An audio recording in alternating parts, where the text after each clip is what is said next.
This is the Book of Leviticus. The Lord called to Moses and spoke to him from the tent of meeting. He said, "Speak to the Israelites and say to them, when any of you brings an offering to the Lord, bring as your offering an animal from either the herd or the flock. If the offering is a burnt offering from the herd, he is to offer a male without defect. He must present it at the entrance to the tent of meeting so that it will be acceptable to the Lord. He is to lay his hand on the head of the burnt offering, and it will be accepted on his behalf to make atonement for him. He is to slaughter the young bull before the Lord, and then Aaron's sons the priests shall bring the blood and sprinkle it against the altar on all sides at the entrance to the tent of meeting. He is to skin the burnt offering and cut it into pieces. The sons of Aaron the priest are to put fire on the altar and arrange wood on the fire. Then Aaron's sons the priests shall arrange the pieces, including the head and the fat, on the burning wood that is on the altar. He is to wash the inner parts and the legs with water, and the priest is to burn all of it on the altar. It is a burnt offering, an offering made by fire, an aroma pleasing to the Lord. If the offering is a burnt offering from the flock, from either the sheep or the goats, he is to offer a male without defect. He is to slaughter it at the north side of the altar before the Lord, and Aaron's sons the priests shall sprinkle its blood against the altar on all sides. He is to cut it into pieces, and the priest shall arrange them, including the head and the fat, on the burning wood that is on the altar.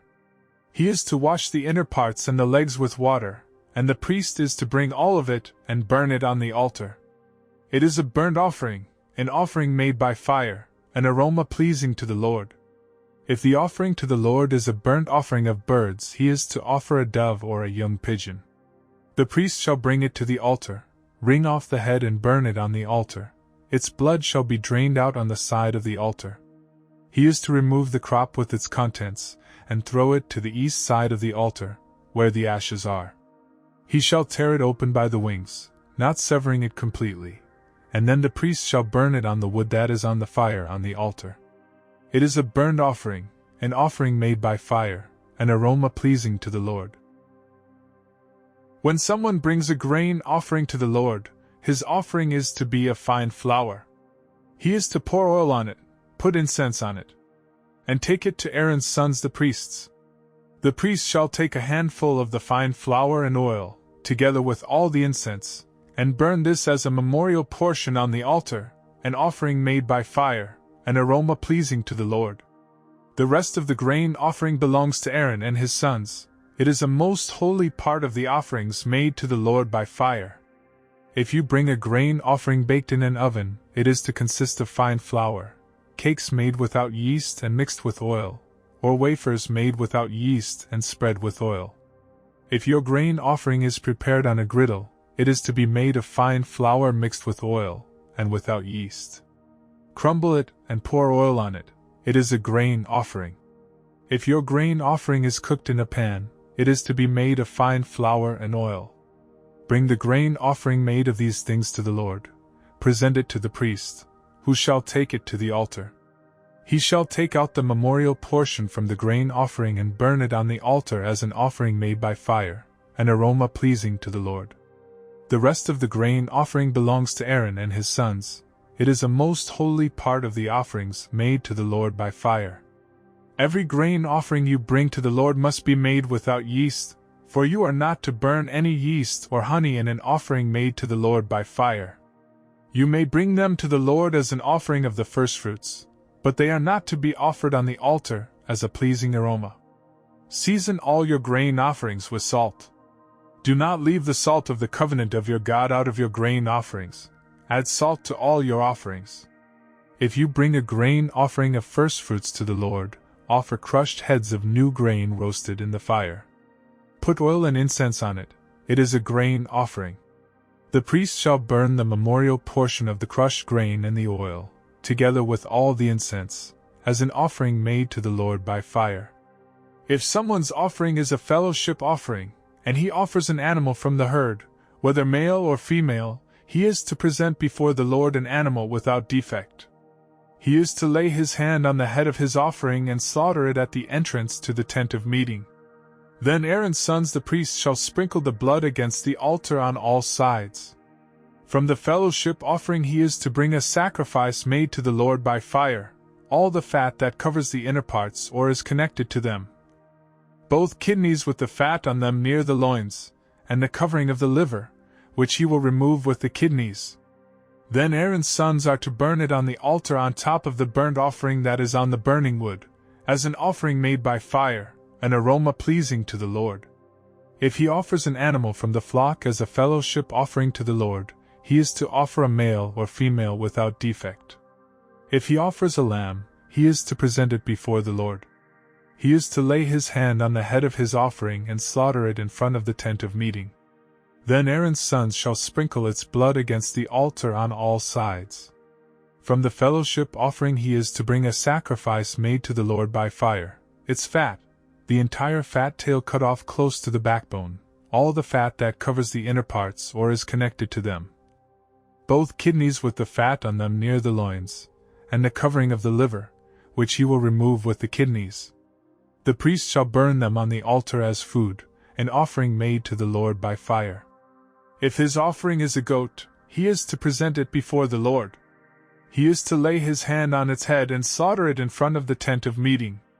Then Aaron's sons shall sprinkle its blood against the altar on all sides.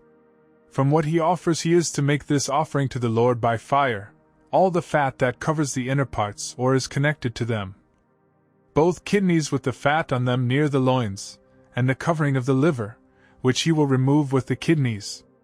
The priest shall burn them on the altar as food, an offering made by fire, a pleasing aroma. All the fat is the Lord's. This is a lasting ordinance for the generations to come. Wherever you live, you must not eat any fat or any blood. The Lord said to Moses, "Say to the Israelites, when anyone sins unintentionally and does what is forbidden in any of the Lord's commands, if the anointed priest sins, bringing guilt on the people, he must bring to the Lord a young bull without defect as a sin offering for the sin he has committed. He is to present the bull at the entrance to the tent of meeting before the Lord. He is to lay his hand on its head and slaughter it before the Lord. Then the anointed priest shall take some of the bull's blood and carry it into the tent of meeting. He is to dip his finger into the blood and sprinkle some of it 7 times before the Lord, in front of the curtain of the sanctuary. The priest shall then put some of the blood on the horns of the altar of fragrant incense that is before the Lord in the tent of meeting. The rest of the bull's blood he shall pour out at the base of the altar of burnt offering at the entrance to the tent of meeting. He shall remove all the fat from the bull of the sin offering, the fat that covers the inner parts or is connected to them, both kidneys with the fat on them near the loins, and the covering of the liver, which he will remove with the kidneys, just as the fat is removed from the ox sacrificed as a fellowship offering. Then the priest shall burn them on the altar of burnt offering. But the hide of the bull and all its flesh, as well as the head and legs, the inner parts and offal, that is, all the rest of the bull he must take outside the camp to a place ceremonially clean, where the ashes are thrown, and burn it in a wood fire on the ash heap. If the whole Israelite community sins unintentionally and does what is forbidden in any of the Lord's commands, even though the community is unaware of the matter, they are guilty. When they become aware of the sin they committed, the assembly must bring a young bull as a sin offering and present it before the tent of meeting.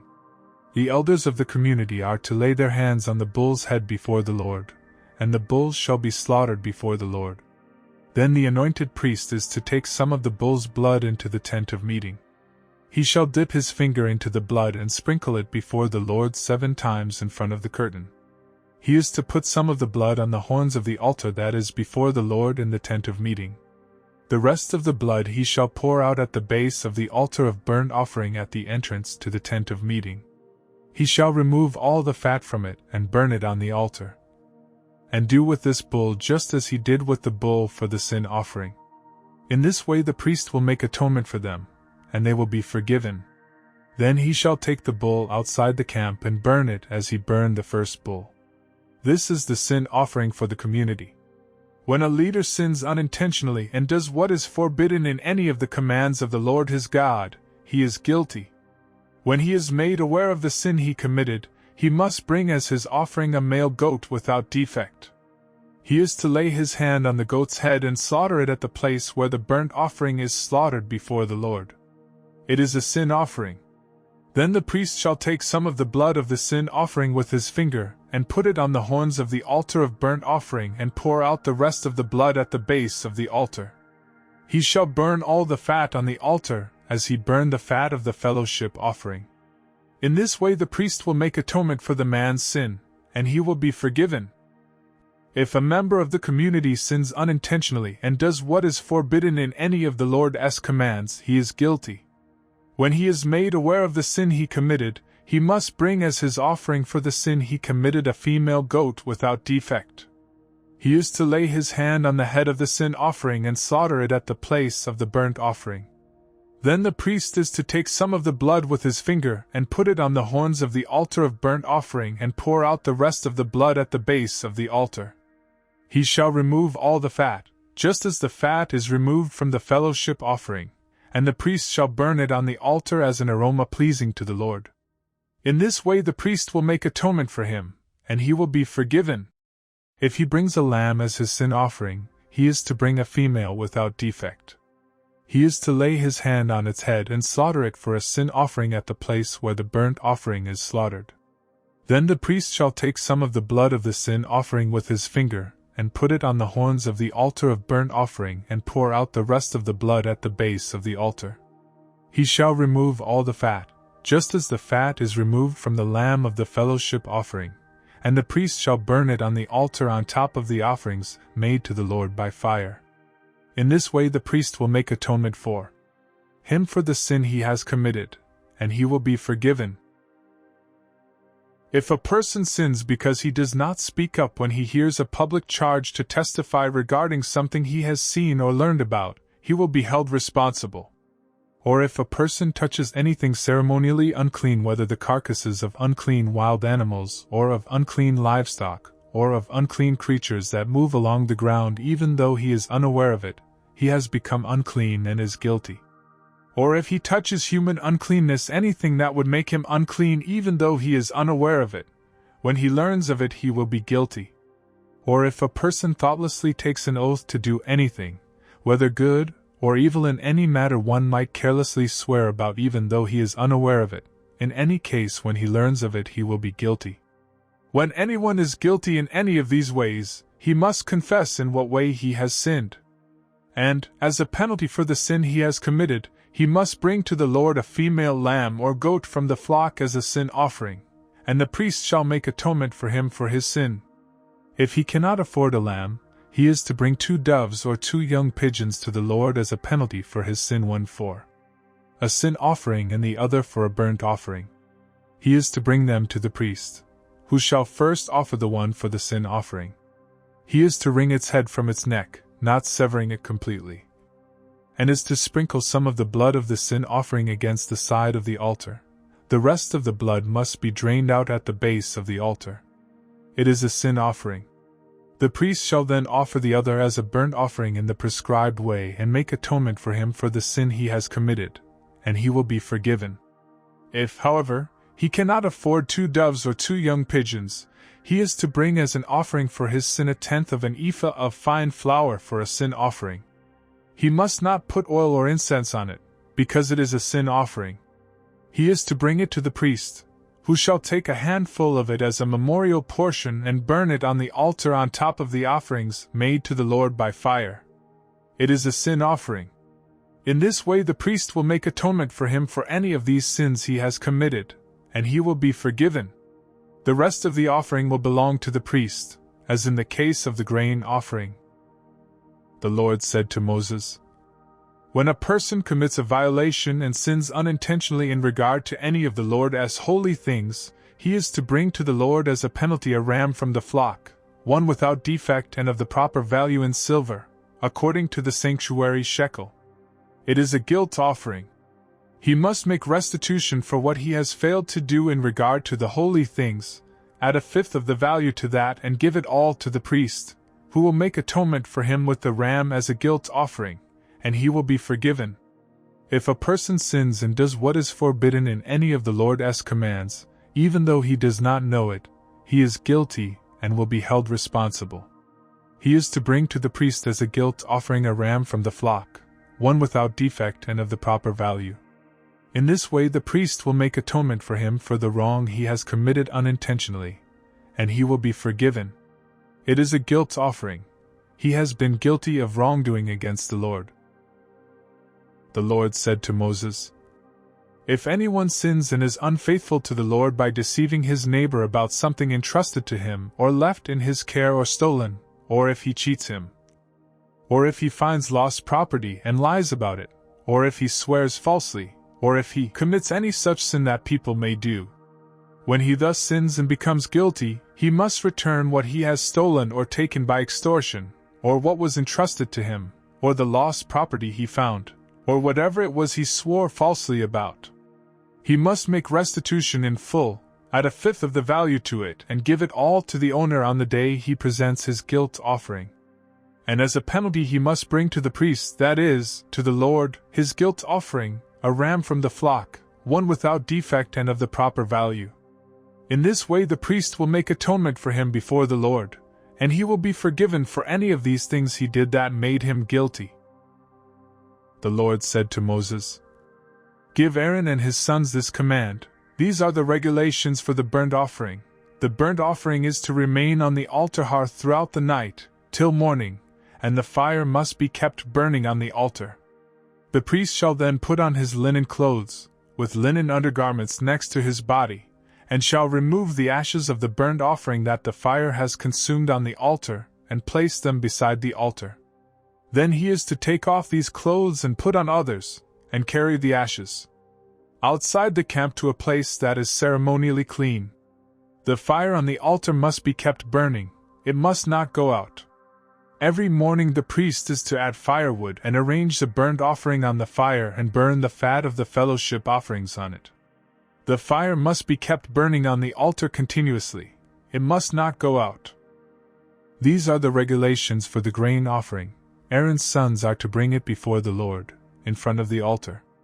The priest is to take a handful of fine flour and oil, together with all the incense on the grain offering, and burn the memorial portion on the altar as an aroma pleasing to the Lord. Aaron and his sons shall eat the rest of it, but it is to be eaten without yeast in a holy place. They are to eat it in the courtyard of the tent of meeting. It must not be baked with yeast. I have given it as their share of the offerings made to me by fire. Like the sin offering and the guilt offering, it is most holy. Any male descendant of Aaron may eat it. It is his regular share of the offerings made to the Lord by fire for the generations to come. Whatever touches them will become holy." The Lord also said to Moses, "This is the offering Aaron and his sons are to bring to the Lord on the day. He is anointed, a tenth of an ephah of fine flour as a regular grain offering, half of it in the morning and half in the evening. Prepare it with oil on a griddle. Bring it well mixed, and present the grain offering broken in pieces as an aroma pleasing to the Lord. The son who is to succeed him as anointed priest shall prepare it. It is the Lord's regular share, and is to be burned completely. Every grain offering of a priest shall be burned completely. It must not be eaten." The Lord said to Moses, "Say to Aaron and his sons, these are the regulations for the sin offering. The sin offering is to be slaughtered before the Lord in the place the burnt offering is slaughtered. It is most holy. The priest who offers it shall eat it. It is to be eaten in a holy place, in the courtyard of the tent of meeting.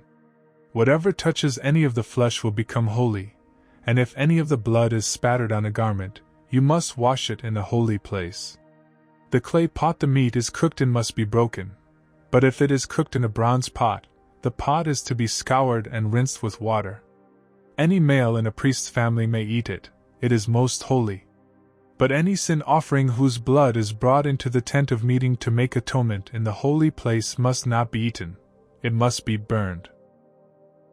These are the regulations for the guilt offering, which is most holy.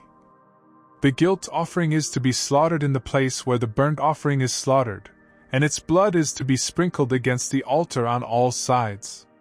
All its fat shall be offered, the fat tail and the fat that covers the inner parts. both kidneys with the fat on them near the loins, and the covering of the liver, which is to be removed with the kidneys. The priest shall burn them on the altar as an offering made to the Lord by fire. It is a guilt offering. Any male in a priest's family may eat it, but it must be eaten in a holy place. It is most holy. The same law applies to both the sin offering and the guilt offering. They belong to the priest who makes atonement with them. The priest who offers a burnt offering for anyone may keep its hide for himself. Every grain offering baked in an oven or cooked in a pan or on a griddle belongs to the priest who offers it. And every grain offering, whether mixed with oil or dry, belongs equally to all the sons of Aaron. These are the regulations for the fellowship offering a person may present to the Lord. If he offers it as an expression of thankfulness, then along with this thank offering he is to offer cakes of bread made without yeast and mixed with oil, wafers made without yeast and spread with oil, and cakes of fine flour well kneaded and mixed with oil. Along with his fellowship offering of thanksgiving he is to present an offering with cakes of bread made with yeast. He is to bring one of each kind as an offering, a contribution to the Lord. It belongs to the priest who sprinkles the blood of the fellowship offerings. The meat of his fellowship offering of thanksgiving must be eaten on the day it is offered. He must leave none of it till morning. If, however, his offering is the result of a vow or is a freewill offering, the sacrifice shall be eaten on the day he offers it, but anything left over may be eaten on the next day.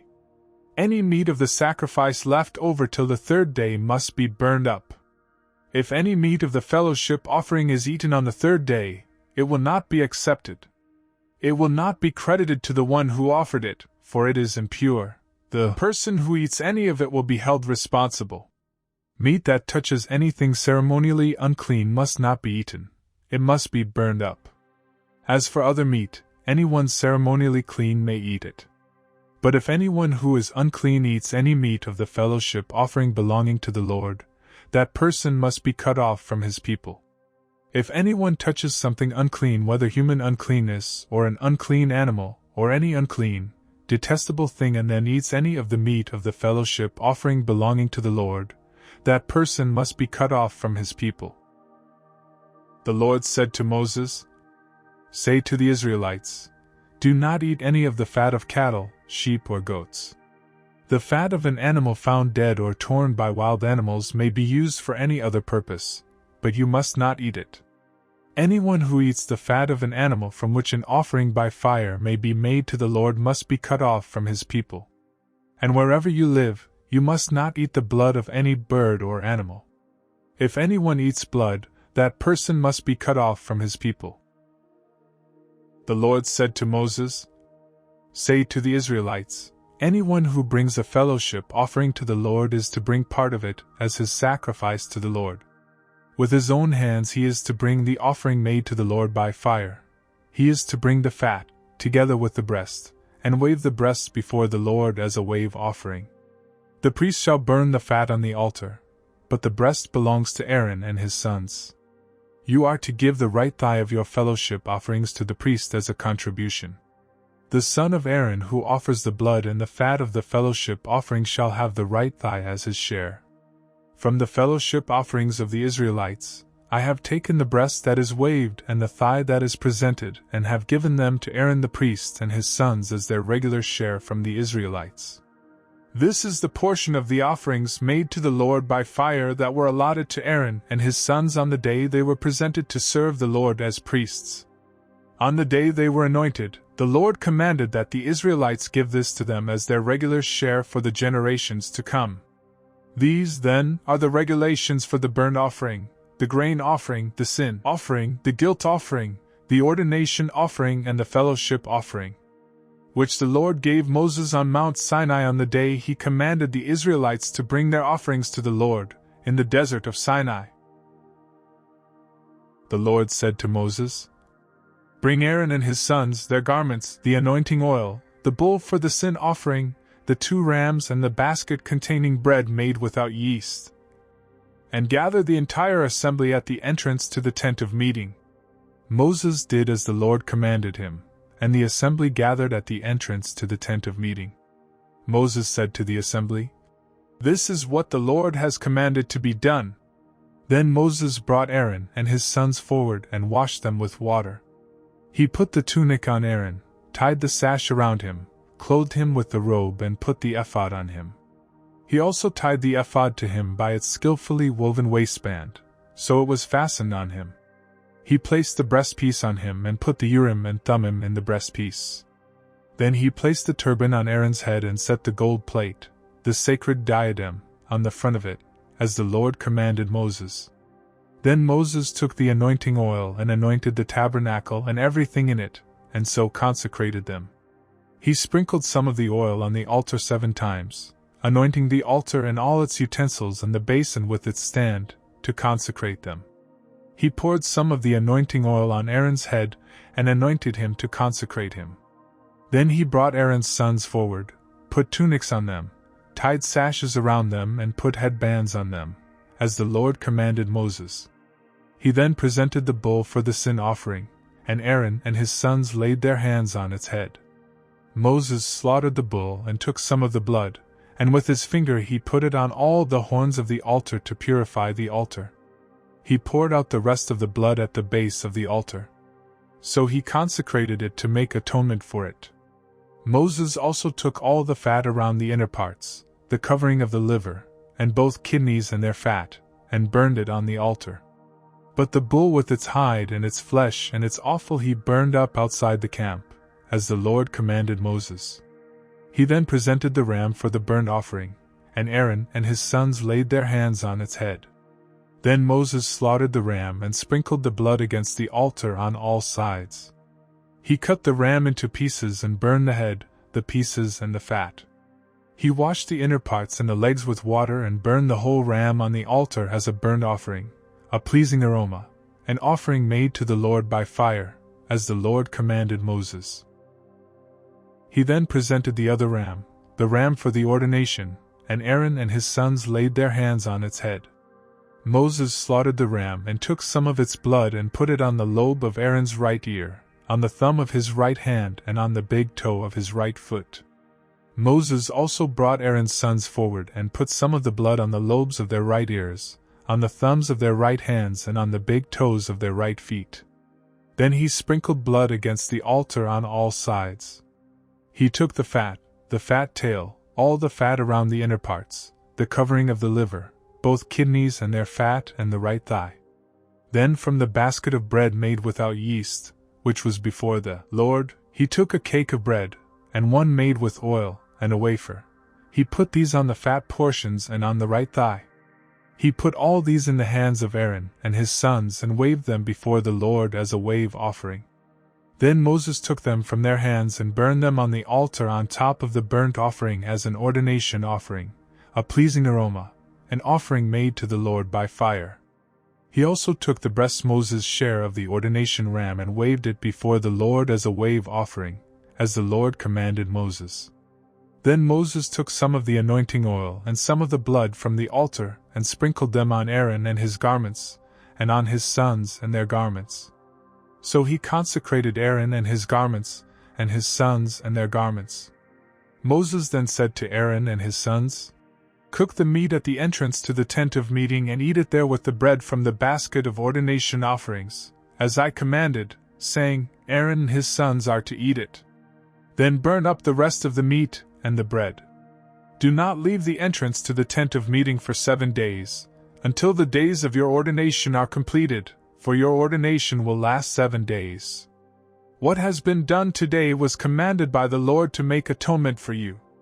You must stay at the entrance to the tent of meeting day and night for 7 days and do what the Lord requires, so you will not die, for that is what I have been commanded." So Aaron and his sons did everything the Lord commanded through Moses. On the 8th day Moses summoned Aaron and his sons and the elders of Israel. He said to Aaron, "Take a bull calf for your sin offering and a ram for your burnt offering, both without defect, and present them before the Lord. Then say to the Israelites, Take a male goat for a sin offering, a calf and a lamb both a year old and without defect for a burnt offering, and an ox and a ram for a fellowship offering to sacrifice before the Lord. together with a grain offering mixed with oil. For today the Lord will appear to you." They took the things Moses commanded to the front of the tent of meeting, and the entire assembly came near and stood before the Lord. Then Moses said, "This is what the Lord has commanded you to do, so that the glory of the Lord may appear to you." Moses said to Aaron, "Come to the altar and sacrifice your sin offering and your burnt offering and make atonement for yourself and the people. Sacrifice the offering that is for the people and make atonement for them, as the Lord has commanded." So Aaron came to the altar and slaughtered the calf as a sin offering for himself. His sons brought the blood to him, and he dipped his finger into the blood and put it on the horns of the altar. The rest of the blood he poured out at the base of the altar. On the altar he burned the fat, the kidneys and the covering of the liver from the sin offering, as the Lord commanded Moses. The flesh and the hide he burned up outside the camp. Then he slaughtered the burnt offering. His sons handed him the blood, and he sprinkled it against the altar on all sides. They handed him the burnt offering piece by piece, including the head, and he burned them on the altar. He washed the inner parts and the legs and burned them on top of the burnt offering on the altar. Aaron then brought the offering that was for the people. He took the goat for the people's sin offering and slaughtered it, and offered it for a sin offering as he did with the first one. He brought the burnt offering and offered it in the prescribed way. He also brought the grain offering, took a handful of it, and burned it on the altar in addition to the morning's burnt offering. He slaughtered the ox and the ram as the fellowship offering for the people. His sons handed him the blood, and he sprinkled it against the altar on all sides. But the fat portions of the ox and the ram, the fat tail, the layer of fat, the kidneys and the covering of the liver, these they laid on the breasts, and then Aaron burned the fat on the altar. Aaron waved the breasts and the right thigh before the Lord as a wave offering, as Moses commanded. Then Aaron lifted his hands toward the people and blessed them. And having sacrificed the sin offering, the burnt offering and the fellowship offering, he stepped down. Moses and Aaron then went into the tent of meeting. When they came out, they blessed the people, and the glory of the Lord appeared to all the people. Fire came out from the presence of the Lord and consumed the burnt offering and the fat portions on the altar. And when all the people saw it, they shouted for joy and fell face down. Aaron's sons Nadab and Abihu took their censers, put fire in them and added incense, and they offered unauthorized fire before the Lord, contrary to his command. So fire came out from the presence of the Lord and consumed them, and they died before the Lord.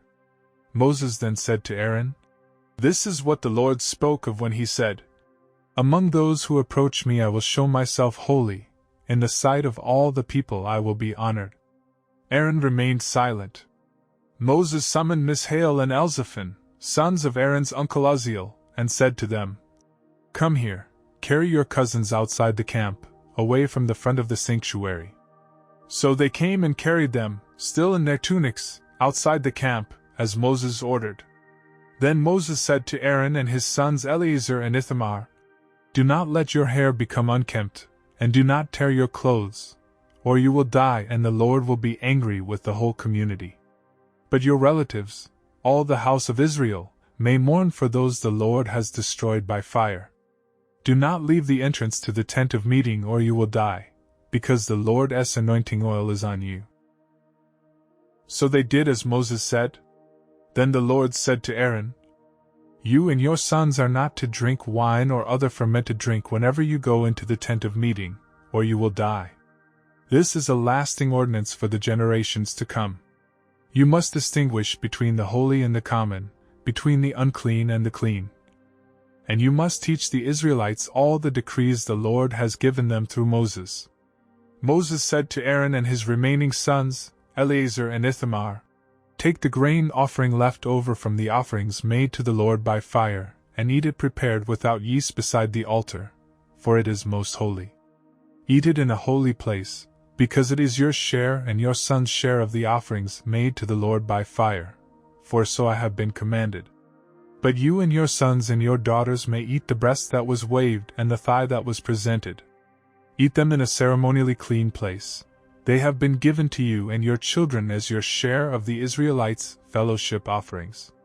The thigh that was presented and the breast that was waved must be brought with the fat portions of the offerings, made by fire, to be waved before the Lord as a wave offering. This will be the regular share for you and your children, as the Lord has commanded. When Moses inquired about the goat of the sin offering and found that it had been burned up, he was angry with Eleazar and Ithamar, Aaron's remaining sons, and asked, "Why didn't you eat the sin offering in the sanctuary area? It is most holy. It was given to you to take away the guilt of the community by making atonement for them before the Lord. Since its blood was not taken into the holy place, you should have eaten the goat in the sanctuary area, as I commanded." Aaron replied to Moses, "Today they sacrificed their sin offering and their burnt offering before the Lord, but such things as this have happened to me. Would the Lord have been pleased if I had eaten the sin offering today?" When Moses heard this, he was satisfied. The Lord said to Moses and Aaron, "Say to the Israelites, of all the animals that live on land, these are the ones you may eat. You may eat any animal that has a split hoof completely divided and that chews the cud. There are some that only chew the cud or only have a split hoof, but you must not eat them. The camel, though it chews the cud, does not have a split hoof. It is ceremonially unclean for you. The coney, though it chews the cud, does not have a split hoof. It is unclean for you. The rabbit, though it chews the cud, does not have a split hoof. It is unclean for you. And the pig, though it has a split hoof completely divided, does not chew the cud. It is unclean for you. You must not eat their meat or touch their carcasses. They are unclean for you. Of all the creatures living in the water of the seas and the streams, you may eat any that have fins and scales. But all creatures in the seas or streams that do not have fins and scales, whether among all the swarming things or among all the other living creatures in the water, you are to detest. And since you are to detest them, you must not eat their meat, and you must detest their carcasses. Anything living in the water that does not have fins and scales is to be detestable to you. These are the birds you are to detest and not eat because they are detestable: the eagle, the vulture, the black vulture, the red kite, any kind of black kite, any kind of raven, the horned owl, the screech owl, the gull, any kind of hawk, the little owl, the cormorant, the great owl, the white owl, the desert owl, the osprey, the stork, any kind of heron, the hoopoe and the bat. All flying insects that walk on all fours are to be detestable to you. There are, however, some winged creatures that walk on all fours that you may eat, those that have jointed legs for hopping on the ground. Of these you may eat any kind of locust, katydid, cricket or grasshopper. But all other winged creatures that have 4 legs you are to detest. You will make yourselves unclean by these. Whoever touches their carcasses will be unclean till evening. Whoever picks up one of their carcasses must wash his clothes, and he will be unclean till evening. Every animal that has a split hoof not completely divided or that does not chew the cud is unclean for you. Whoever touches the carcass of any of them will be unclean.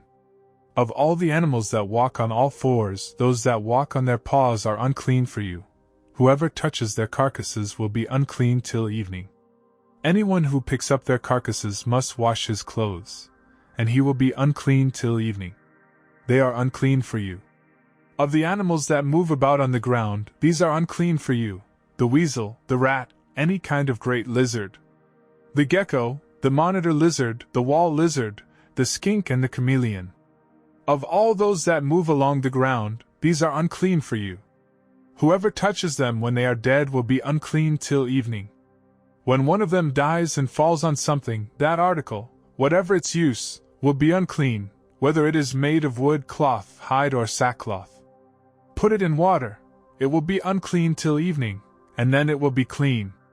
If one of them falls into a clay pot, everything in it will be unclean, and you must break the pot. Any food that could be eaten but has water on it from such a pot is unclean, and any liquid that could be drunk from it is unclean. Anything that one of their carcasses falls on becomes unclean. An oven or cooking pot must be broken up. They are unclean, and you are to regard them as unclean.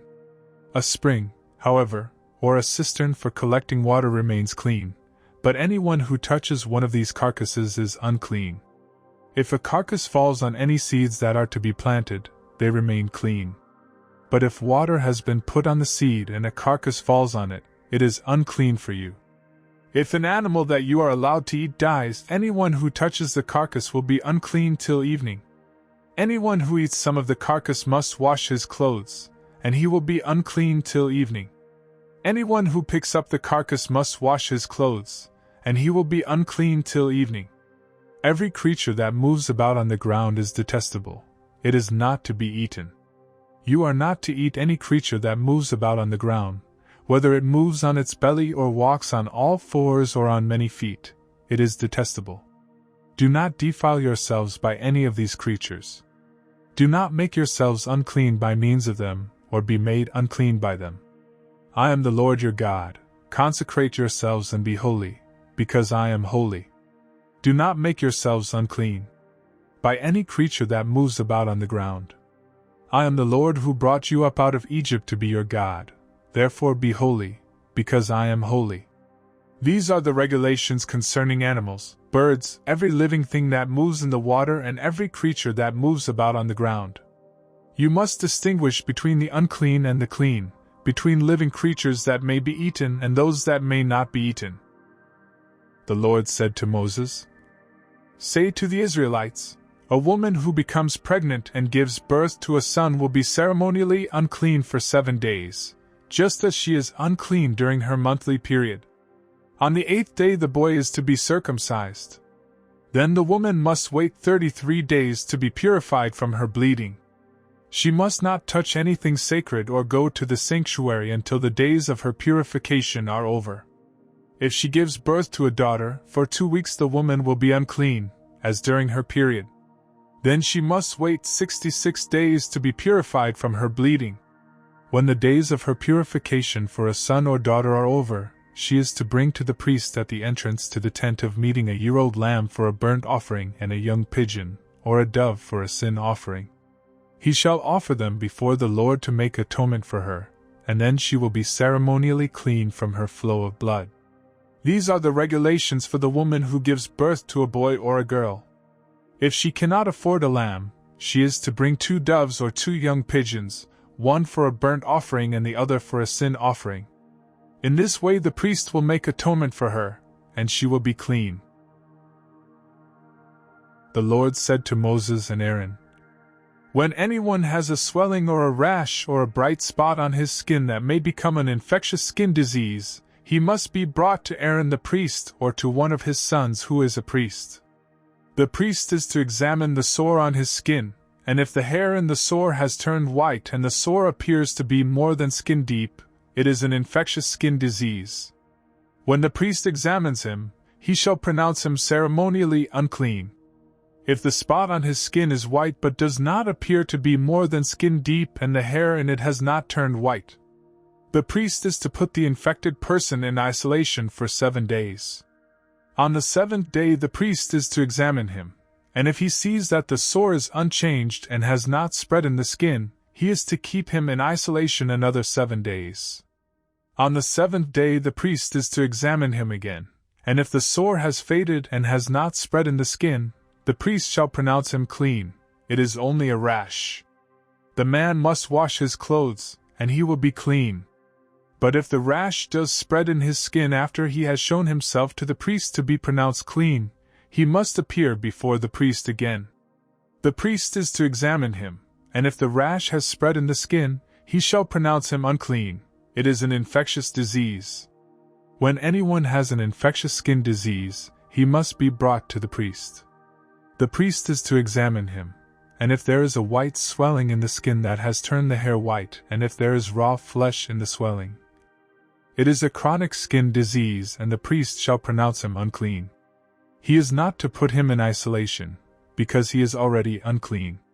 If the disease breaks out all over his skin and, so far as the priest can see it, covers all the skin of the infected person from head to foot, the priest is to examine him, and if the disease has covered his whole body, he shall pronounce that person clean. Since it has all turned white, he is clean. But whenever raw flesh appears on him, he will be unclean. When the priest sees the raw flesh, he shall pronounce him unclean. The raw flesh is unclean. He has an infectious disease. Should the raw flesh change and turn white, he must go to the priest. The priest is to examine him, and if the sores have turned white, the priest shall pronounce the infected person clean, then he will be clean. When someone has a boil on his skin and it heals, and in the place where the boil was, a white swelling or reddish-white spot appears, he must present himself to the priest. The priest is to examine it, and if it appears to be more than skin deep and the hair in it has turned white, the priest shall pronounce him unclean. It is an infectious skin disease that has broken out where the boil was. But if, when the priest examines it, there is no white hair in it, and it is not more than skin deep and has faded, then the priest is to put him in isolation for 7 days. If it is spreading in the skin, the priest shall pronounce him unclean. It is infectious. But if the spot is unchanged and has not spread, it is only a scar from the boil, and the priest shall pronounce him clean. When someone has a burn on his skin and a reddish-white or white spot appears in the raw flesh of the burn, the priest is to examine the spot, and if the hair in it has turned white, and it appears to be more than skin deep, it is an infectious disease that has broken out in the burn. The priest shall pronounce him unclean. It is an infectious skin disease. But if the priest examines it and there is no white hair in the spot, and if it is not more than skin deep and has faded, then the priest is to put him in isolation for 7 days. On the 7th day the priest is to examine him, and if it is spreading in the skin, the priest shall pronounce him unclean. It is an infectious skin disease. If, however, the spot is unchanged and has not spread in the skin but has faded, it is a swelling from the burn, and the priest shall pronounce him clean. It is only a scar from the burn. If a man or woman has a sore on the head or on the chin, the priest is to examine the sore, and if it appears to be more than skin deep and the hair in it is yellow and thin, the priest shall pronounce that person unclean. It is an itch, an infectious disease of the head or chin. But if, when the priest examines this kind of sore, it does not seem to be more than skin deep and there is no black hair in it, then the priest is to put the infected person in isolation for 7 days. On the 7th day the priest is to examine the sore, and if the itch has not spread and there is no yellow hair in it, and it does not appear to be more than skin deep, he must be shaved except for the diseased area, and the priest is to keep him in isolation another 7 days. On the 7th day the priest is to examine the itch, and if it has not spread in the skin and appears to be no more than skin deep, the priest shall pronounce him clean. He must wash his clothes, and he will be clean. But if the itch does spread in the skin after he is pronounced clean, the priest is to examine him, and if the itch has spread in the skin, the priest does not need to look for yellow hair. The person is unclean. If, however, in his judgment it is unchanged and black hair has grown in it, the itch is healed. He is clean, and the priest shall pronounce him clean. When a man or woman has white spots on the skin, the priest is to examine them, and if the spots are dull white, it is a harmless rash that has broken out on the skin. That person is clean. When a man has lost his hair and is bald, he is clean. If he has lost his hair from the front of his scalp and has a bald forehead, he is clean.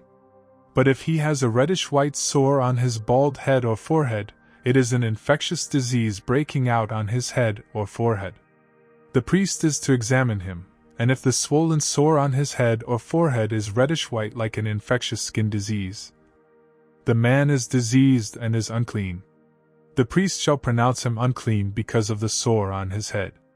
The person with such an infectious disease must wear torn clothes, let his hair be unkempt, cover the lower part of his face and cry out, "Unclean! Unclean!" As long as he has the infection he remains unclean. He must live alone. He must live outside the camp. If any clothing is contaminated with mildew, any woolen or linen clothing, any woven or knitted material of linen or wool, any leather or anything made of leather, and if the contamination in the clothing, or leather, or woven or knitted material, or any leather article, is greenish or reddish, it is a spreading mildew and must be shown to the priest. The priest is to examine the mildew and isolate the affected article for 7 days. On the 7th day he is to examine it, and if the mildew has spread in the clothing, or the woven or knitted material, or the leather, whatever its use, it is a destructive mildew. The article is unclean. He must burn up the clothing, or the woven or knitted material of wool or linen, or any leather article that has the contamination in it, because the mildew is destructive. The article must be burned up. But if, when the priest examines it, the mildew has not spread in the clothing, or the woven or knitted material, or the leather article, he shall order that the contaminated article be washed. Then he is to isolate it for another 7 days. After the affected article has been washed, the priest is to examine it, and if the mildew has not changed its appearance, even though it has not spread, it is unclean. Burn it with fire, whether the mildew has affected one side or the other. If, when the priest examines it, the mildew has faded after the article has been washed, he is to tear the contaminated part out of the clothing, or the leather, or the woven or knitted material. But if it reappears in the clothing, or in the woven or knitted material, or in the leather article, it is spreading, and whatever has the mildew must be burned with fire. The clothing, or the woven or knitted material, or any leather article that has been washed and is rid of the mildew, must be washed again, and it will be clean. These are the regulations concerning contamination by mildew in woolen or linen clothing, woven or knitted material, or any leather article, for pronouncing them clean or unclean.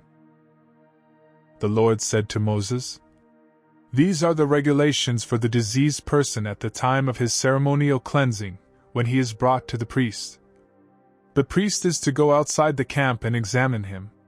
If the person has been healed of his infectious skin disease, the priest shall order that 2 live clean birds and some cedar wood, scarlet yarn and hyssop be brought for the one to be cleansed. Then the priest shall order that one of the birds be killed over fresh water in a clay pot.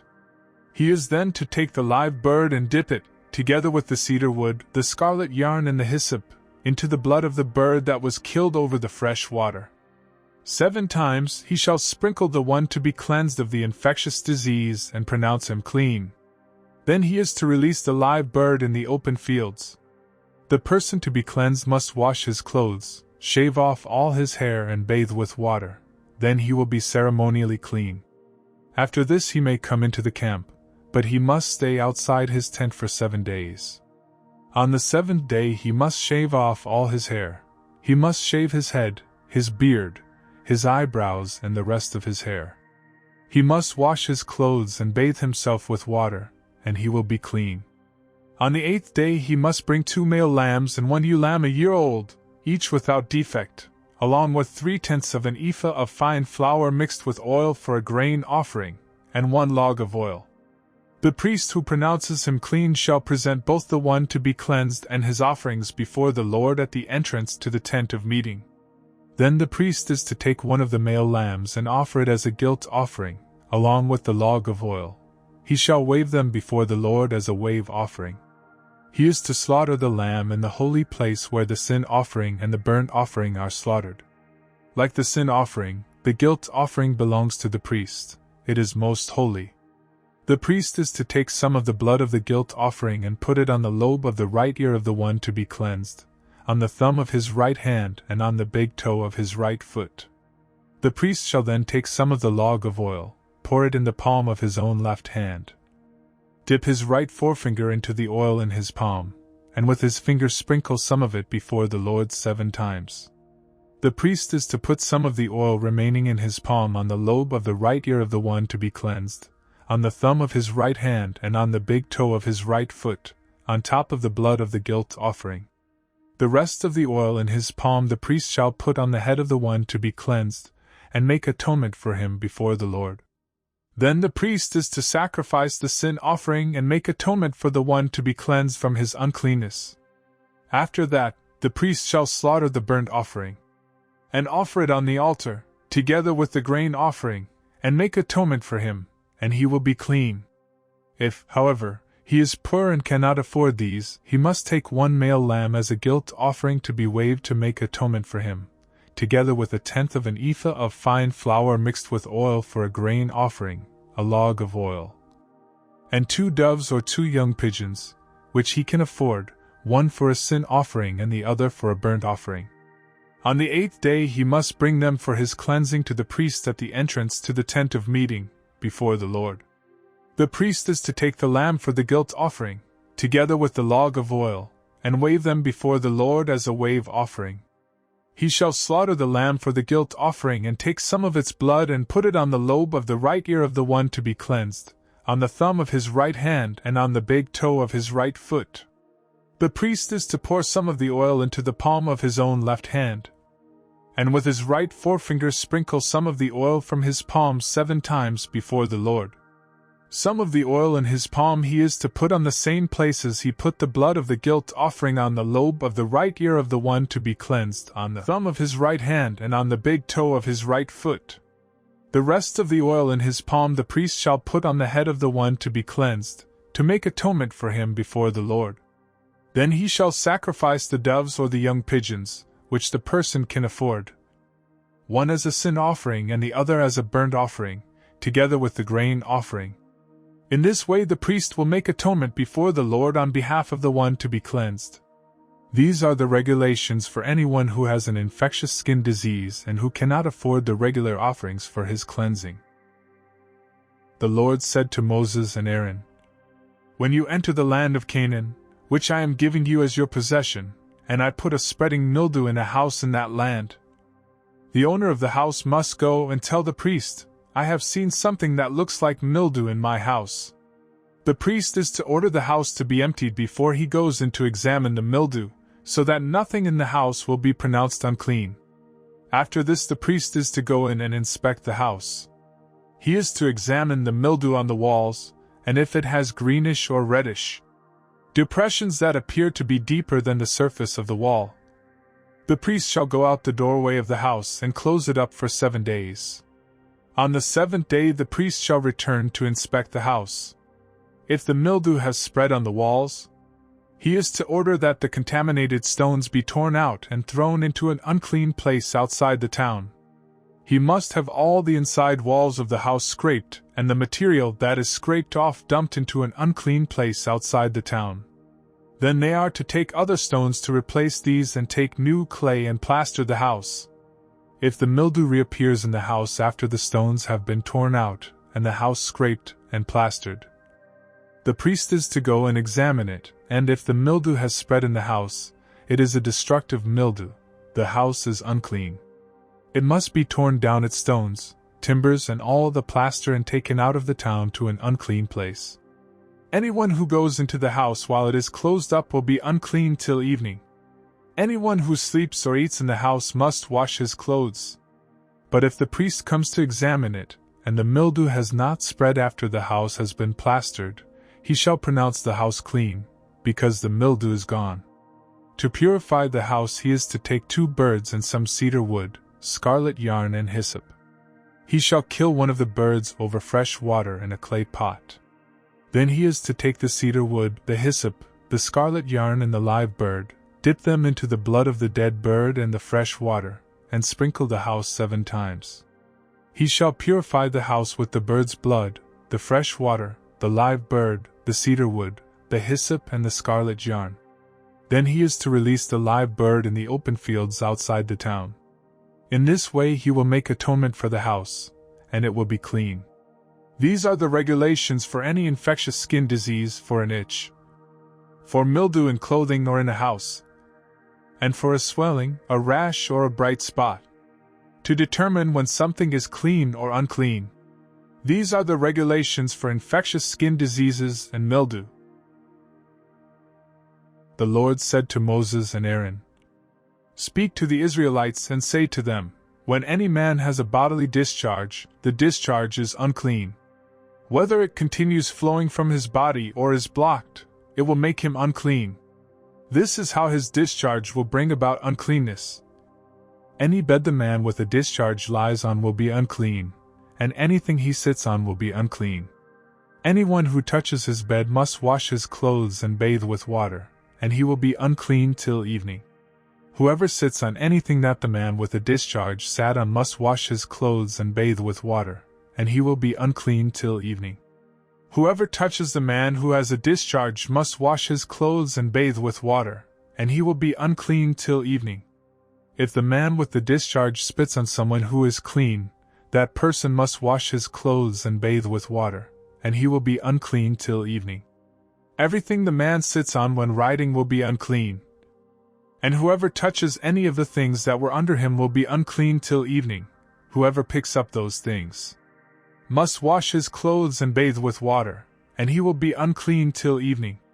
Anyone the man with a discharge touches without rinsing his hands with water must wash his clothes and bathe with water, and he will be unclean till evening. A clay pot that the man touches must be broken, and any wooden article is to be rinsed with water. When a man is cleansed from his discharge, he is to count off 7 days for his ceremonial cleansing. He must wash his clothes and bathe himself with fresh water, and he will be clean. On the 8th day he must take 2 doves or 2 young pigeons and come before the Lord to the entrance to the tent of meeting, and give them to the priest. The priest is to sacrifice them, the one for a sin offering and the other for a burnt offering. In this way he will make atonement before the Lord for the man because of his discharge. When a man has an emission of semen, he must bathe his whole body with water, and he will be unclean till evening. Any clothing or leather that has semen on it must be washed with water, and it will be unclean till evening. When a man lies with a woman and there is an emission of semen, both must bathe with water, and they will be unclean till evening.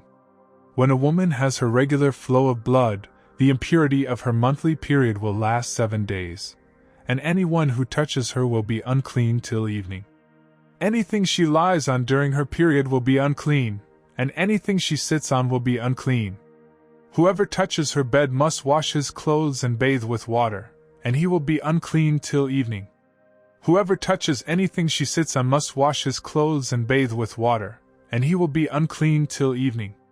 Whether it is the bed or anything she was sitting on, when anyone touches it, he will be unclean till evening. If a man lies with her and her monthly flow touches him, he will be unclean for 7 days. Any bed he lies on will be unclean. When a woman has a discharge of blood for many days at a time other than her monthly period or has a discharge that continues beyond her period, she will be unclean as long as she has the discharge, just as in the days of her period. Any bed she lies on while her discharge continues will be unclean, as is her bed during her monthly period, and anything she sits on will be unclean, as during her period. Whoever touches them will be unclean. He must wash his clothes and bathe with water, and he will be unclean till evening. When she is cleansed from her discharge, she must count off 7 days, and after that she will be ceremonially clean. On the 8th day she must take 2 doves or 2 young pigeons and bring them to the priest at the entrance to the tent of meeting. The priest is to sacrifice one for a sin offering and the other for a burnt offering. In this way he will make atonement for her before the Lord for the uncleanness of her discharge.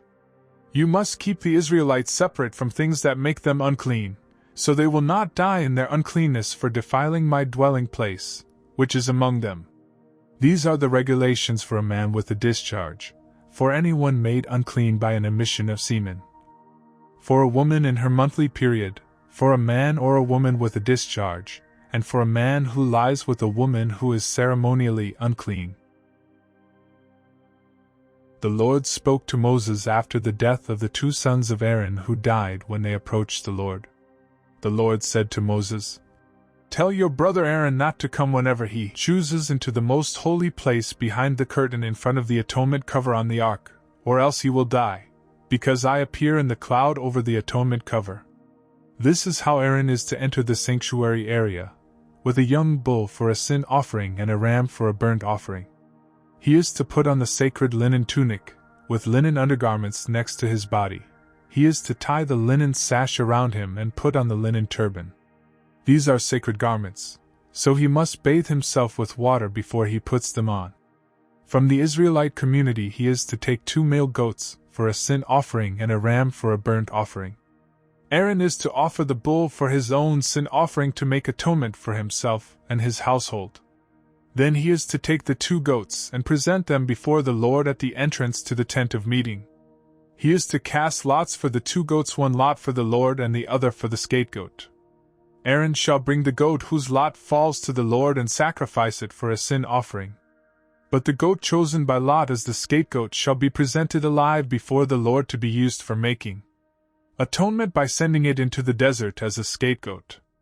Aaron shall bring the bull for his own sin offering to make atonement for himself and his household, and he is to slaughter the bull for his own sin offering.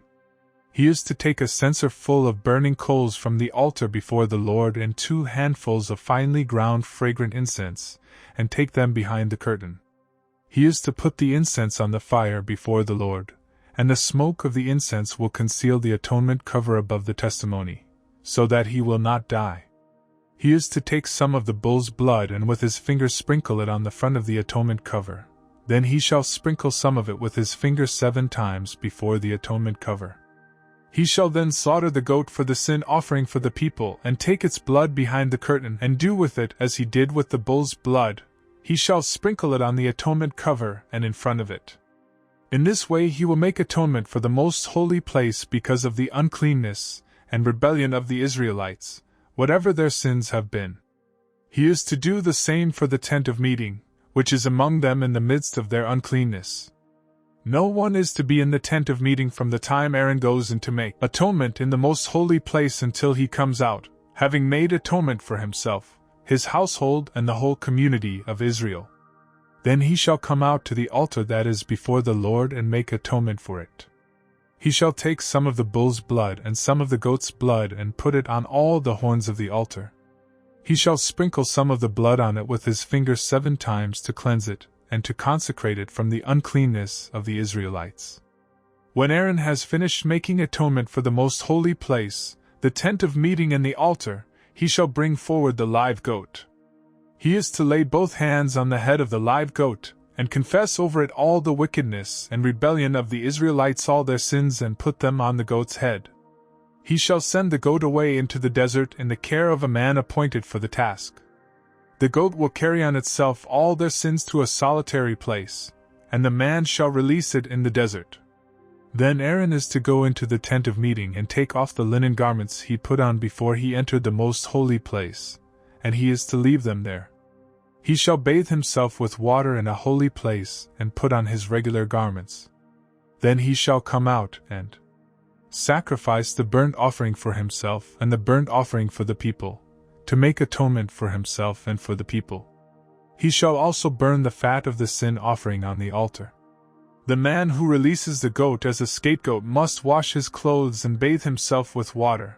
Afterward he may come into the camp.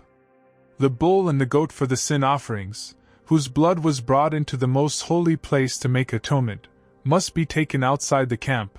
Their hides, flesh and offal are to be burned up. The man who burns them must wash his clothes and bathe himself with water. Afterward he may come into the camp. This is to be a lasting ordinance for you. On the 10th day of the 7th month you must deny yourselves and not do any work, whether native born or an alien living among you. Because on this day atonement will be made for you, to cleanse you. Then, before the Lord, you will be clean from all your sins. It is a Sabbath of rest, and you must deny yourselves. It is a lasting ordinance. The priest who is anointed and ordained to succeed his father as high priest is to make atonement. He is to put on the sacred linen garments, and make atonement for the most holy place, for the tent of meeting and the altar, and for the priests and all the people of the community. This is to be a lasting ordinance for you. Atonement is to be made once a year for all the sins of the Israelites. And it was done, as the Lord commanded Moses. The Lord said to Moses, "Speak to Aaron and his sons and to all the Israelites and say to them, This is what the Lord has commanded. Any Israelite who sacrifices an ox, a lamb or a goat in the camp or outside of it, instead of bringing it to the entrance to the tent of meeting to present it as an offering to the Lord in front of the tabernacle of the Lord, that man shall be considered guilty of bloodshed. He has shed blood and must be cut off from his people. This is so the Israelites will bring to the Lord the sacrifices they are now making in the open fields. They must bring them to the priest, that is, to the Lord, at the entrance to the tent of meeting and sacrifice them as fellowship offerings. The priest is to sprinkle the blood against the altar of the Lord at the entrance to the tent of meeting and burn the fat as an aroma pleasing to the Lord. They must no longer offer any of their sacrifices to the goat idols to whom they prostitute themselves. This is to be a lasting ordinance for them and for the generations to come. Say to them, any Israelite or any alien living among them who offers a burnt offering or sacrifice, and does not bring it to the entrance to the tent of meeting to sacrifice it to the Lord, that man must be cut off from his people. Any Israelite or any alien living among them who eats any blood, I will set my face against that person who eats blood and will cut him off from his people. For the life of a creature is in the blood, and I have given it to you to make atonement for yourselves on the altar. It is the blood that makes atonement for one's life. Therefore I say to the Israelites, none of you may eat blood, nor may an alien living among you eat blood. Any Israelite or any alien living among you who hunts any animal or bird that may be eaten must drain out the blood and cover it with earth. Because the life of every creature is its blood. That is why I have said to the Israelites, you must not eat the blood of any creature, because the life of every creature is its blood. Anyone who eats it must be cut off. Anyone, whether native-born or alien, who eats anything found dead or torn by wild animals must wash his clothes and bathe with water, and he will be ceremonially unclean till evening, then he will be clean. But if he does not wash his clothes and bathe himself, he will be held responsible. The Lord said to Moses, speak to the Israelites and say to them, I am the Lord your God. You must not do as they do in Egypt, where you used to live, and you must not do as they do in the land of Canaan, where I am bringing you. Do not follow their practices. You must obey my laws and be careful to follow my decrees. I am the Lord your God. Keep my decrees and laws, for the man who obeys them will live by them. I am the Lord. No one is to approach any close relative to have sexual relations. I am the Lord. Do not dishonor your father by having sexual relations with your mother. She is your mother. Do not have relations with her. Do not have sexual relations with your father's wife. That would dishonor your father. Do not have sexual relations with your sister, either your father's daughter or your mother's daughter, whether she was born in the same home or elsewhere. Do not have sexual relations with your son's daughter or your daughter's daughter. That would dishonor you. Do not have sexual relations with the daughter of your father's wife, born to your father. She is your sister. Do not have sexual relations with your father's sister. She is your father's close relative. Do not have sexual relations with your mother's sister, because she is your mother's close relative. Do not dishonor your father's brother by approaching his wife to have sexual relations. She is your aunt. Do not have sexual relations with your daughter-in-law. She is your son's wife. Do not have relations with her. Do not have sexual relations with your brother's wife. That would dishonor your brother. Do not have sexual relations with both a woman and her daughter. Do not have sexual relations with either her son's daughter or her daughter's daughter. They are her close relatives. That is wickedness. Do not take your wife's sister as a rival wife and have sexual relations with her while your wife is living. Do not approach a woman to have sexual relations during the uncleanness of her monthly period. Do not have sexual relations with your neighbor's wife and defile yourself with her. Do not give any of your children to be sacrificed to Molech, for you must not profane the name of your God. I am the Lord. Do not lie with a man as one lies with a woman. That is detestable. Do not have sexual relations with an animal and defile yourself with it. A woman must not present herself to an animal to have sexual relations with it. That is a perversion. Do not defile yourselves in any of these ways, because this is how the nations that I am going to drive out before you became defiled. Even the land was defiled, so I punished it for its sin, and the land vomited out its inhabitants. But you must keep my decrees and my laws. The native-born and the aliens living among you must not do any of these detestable things.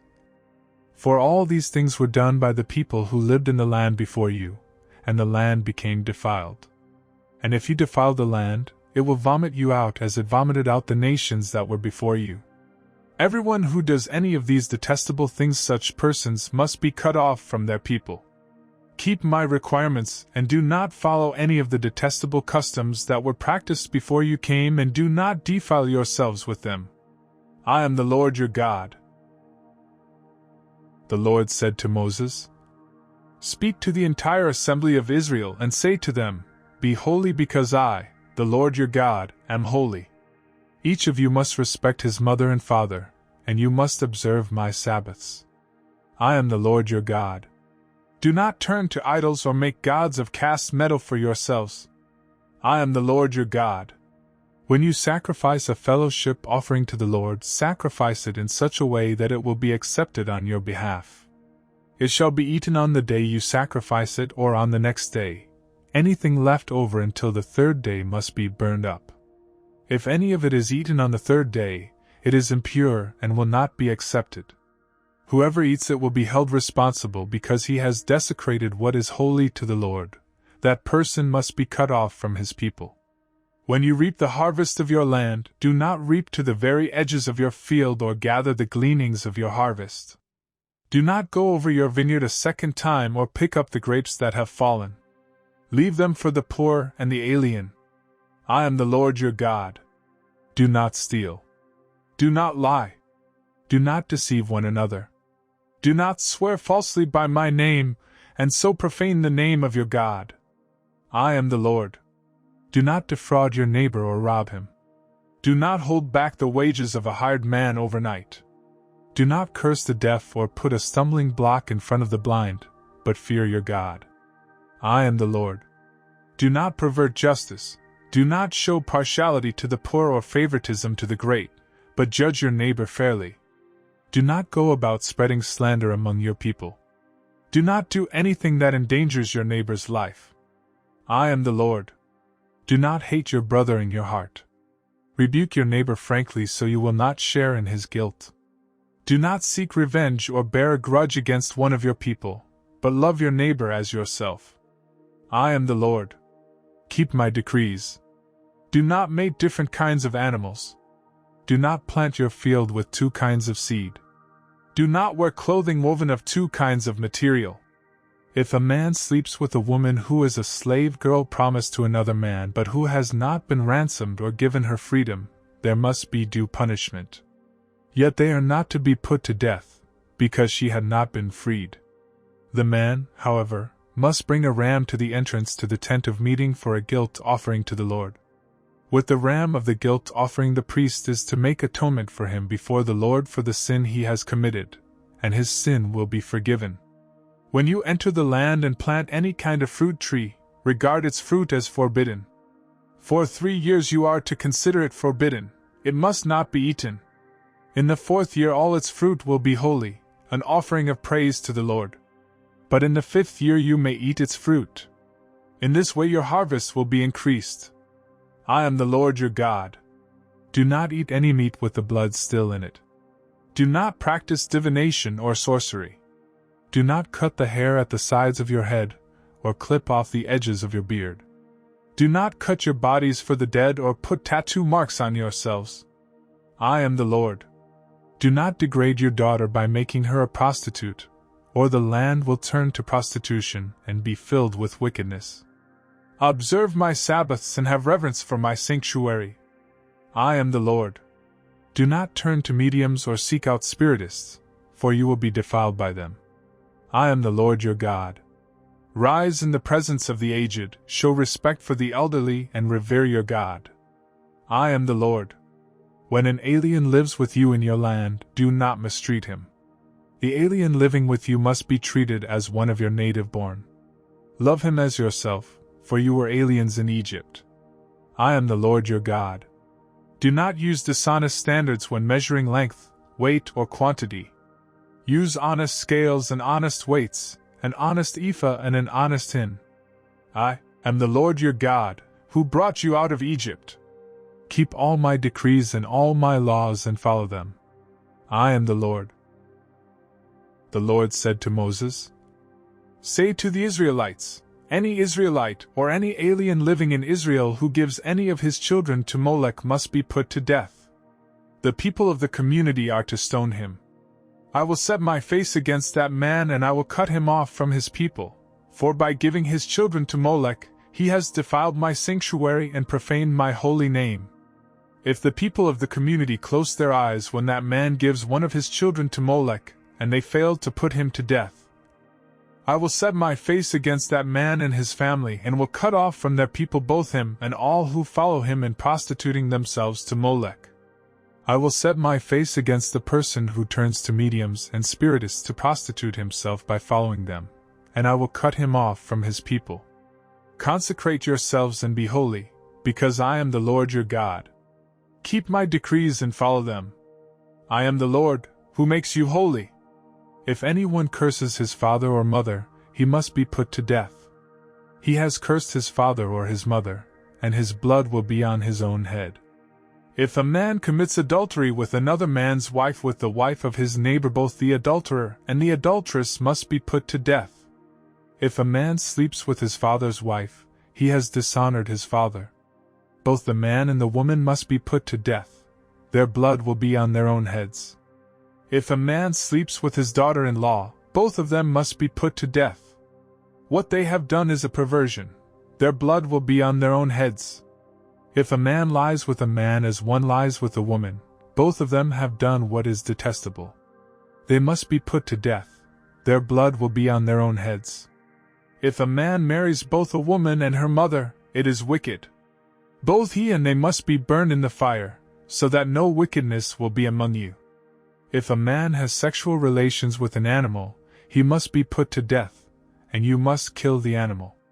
If a woman approaches an animal to have sexual relations with it, kill both the woman and the animal. They must be put to death. Their blood will be on their own heads. If a man marries his sister, the daughter of either his father or his mother, and they have sexual relations, it is a disgrace. They must be cut off before the eyes of their people. He has dishonored his sister, and will be held responsible. If a man lies with a woman during her monthly period and has sexual relations with her, he has exposed the source of her flow, and she has also uncovered it. Both of them must be cut off from their people.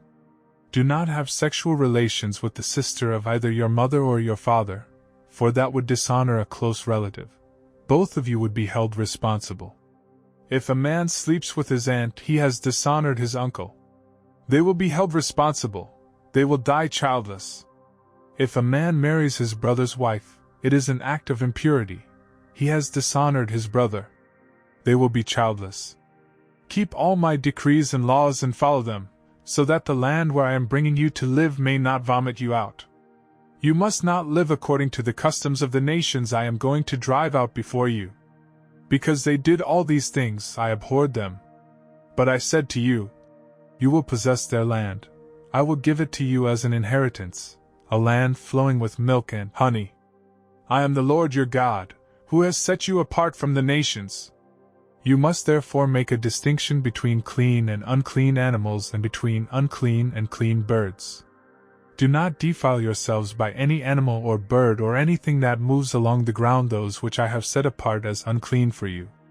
You are to be holy to me because I, the Lord, am holy, and I have set you apart from the nations to be my own.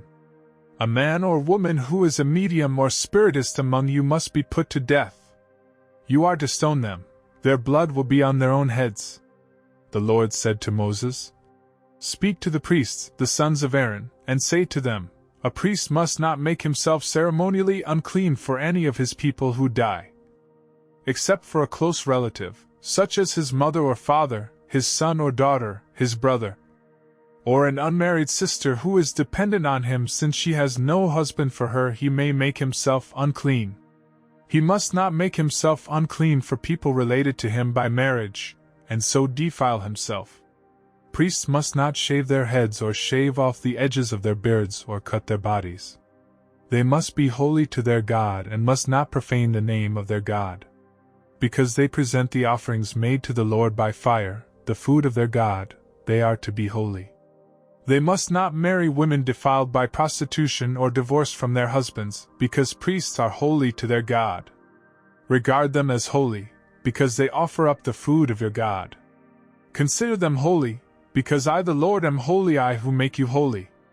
If a priest's daughter defiles herself by becoming a prostitute, she disgraces her father. She must be burned in the fire.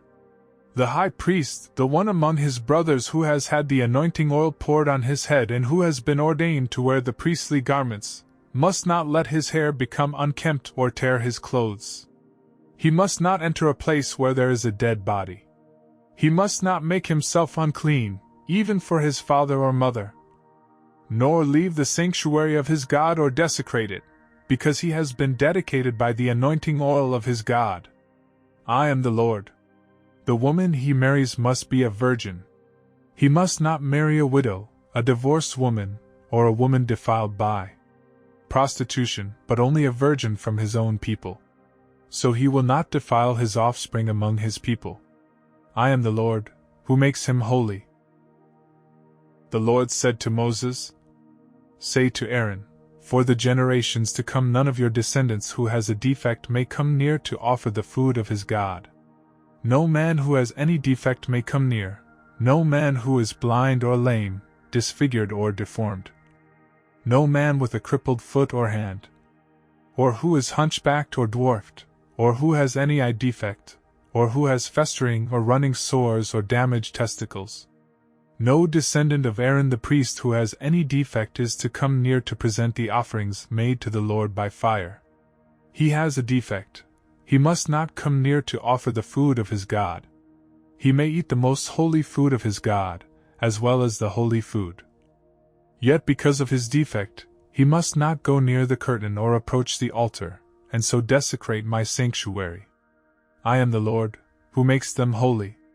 So Moses told this to Aaron and his sons and to all the Israelites. The Lord said to Moses, Tell Aaron and his sons to treat with respect the sacred offerings the Israelites consecrate to me, so they will not profane my holy name. I am the Lord. Say to them, For the generations to come, if any of your descendants is ceremonially unclean and yet comes near the sacred offerings that the Israelites consecrate to the Lord, that person must be cut off from my presence. I am the Lord. If a descendant of Aaron has an infectious skin disease or a bodily discharge, he may not eat the sacred offerings until he is cleansed. He will also be unclean if he touches something defiled by a corpse or by anyone who has an emission of semen. Or if he touches any crawling thing that makes him unclean, or any person who makes him unclean, whatever the uncleanness may be. The one who touches any such thing will be unclean till evening. He must not eat any of the sacred offerings unless he has bathed himself with water. When the sun goes down, he will be clean, and after that he may eat the sacred offerings, for they are his food. He must not eat anything found dead or torn by wild animals, and so become unclean through it. I am the Lord. The priests are to keep my requirements so that they do not become guilty and die for treating them with contempt. I am the Lord, who makes them holy. No one outside a priest's family may eat the sacred offering, nor may the guest of a priest or his hired worker eat it.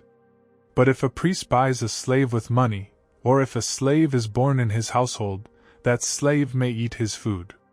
If a priest's daughter marries anyone other than a priest, she may not eat any of the sacred contributions. But if a priest's daughter becomes a widow or is divorced, yet has no children, and she returns to live in her father's house as in her youth, she may eat of her father's food. No unauthorized person, however, may eat any of it. If anyone eats a sacred offering by mistake, he must make restitution to the priests for the offering and add 1/5 of the value to it. The priests must not desecrate the sacred offerings the Israelites present to the Lord, by allowing them to eat the sacred offerings and so bring upon them guilt requiring payment. I am the Lord, who makes them holy. The Lord said to Moses, Speak to Aaron and his sons and to all the Israelites and say to them, If any of you, either an Israelite or an alien living in Israel, presents a gift for a burnt offering to the Lord, either to fulfill a vow or as a freewill offering, you must present a male without defect from the cattle, sheep or goats in order that it may be accepted on your behalf. Do not bring anything with a defect, because it will not be accepted on your behalf. When anyone brings from the herd or flock a fellowship offering to the Lord to fulfill a special vow or as a freewill offering, it must be without defect or blemish to be acceptable. Do not offer to the Lord the blind, the injured or the maimed, or anything with warts or festering or running sores. Do not place any of these on the altar as an offering made to the Lord by fire. You may, however, present as a freewill offering an ox or a sheep that is deformed or stunted, but it will not be accepted in fulfillment of a vow. You must not offer to the Lord an animal whose testicles are bruised, crushed, torn or cut. You must not do this in your own land. And you must not accept such animals from the hand of a foreigner, and offer them as the food of your God. They will not be accepted on your behalf, because they are deformed and have defects. The Lord said to Moses, "When a calf, a lamb or a goat is born, it is to remain with its mother for 7 days. From the 8th day on, it will be acceptable as an offering made to the Lord by fire. Do not slaughter a cow or a sheep and its young on the same day.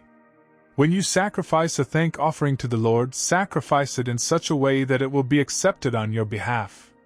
It must be eaten that same day, leave none of it till morning. I am the Lord. Keep my commands and follow them. I am the Lord. Do not profane my holy name. I must be acknowledged as holy by the Israelites. I am the Lord, who makes you holy, and who brought you out of Egypt to be your God. I am the Lord."